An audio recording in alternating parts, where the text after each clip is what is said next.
Right now, we are, I think, doing an incredible job treating patients with cancer and other rare, serious diseases. It's phenomenal what people have done with what they have. We've gone from when I started in this business, probably less than 30%, 35% of children with cancer were surviving, to now around 75%. But in the end, things are starting to plateau. There's no more helpless feeling than sitting there watching a child dying, knowing that you have nothing left to offer them. And that's really one of the strong motivating factors for all of us in this field. When patients come into the hospital with a certain type of leukemia, we give those same 100 patients the same 3 drugs.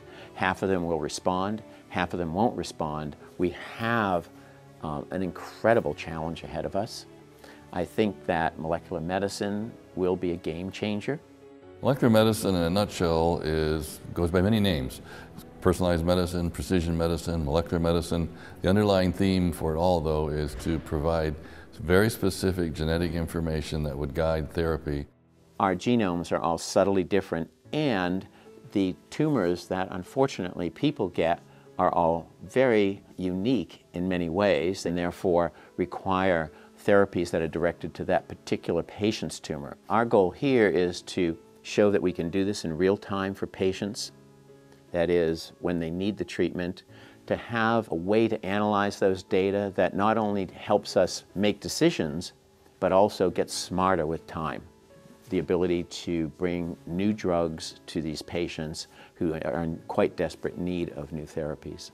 We know that we need new drugs, but we have to choose those drugs based on the type of information that comes from genomics and genetic sequencing. Children are still the orphans of medicine.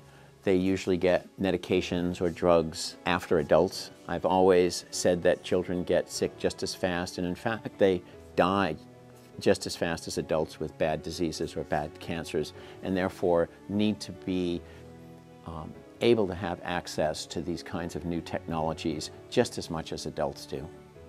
Right now, the Molecular Medicine Institute is focused on oncology or cancer, primarily because that's where almost all of the work in molecular medicine to date has really gone. But what we're building here is a molecular medicine platform that can be used for a variety of childhood diseases.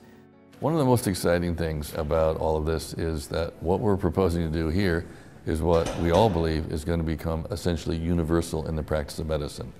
Genetics is going to become the foundational element of medicine going forward in the future. I think there's no question about that. These children and young adults go through this journey with unbelievable courage, with stamina, with hope, and I can remember really every single one of my patients who have passed away. I think it's just part of what we experience, and that gets internalized. And in many ways, that's what drives us to get smarter and to make a difference.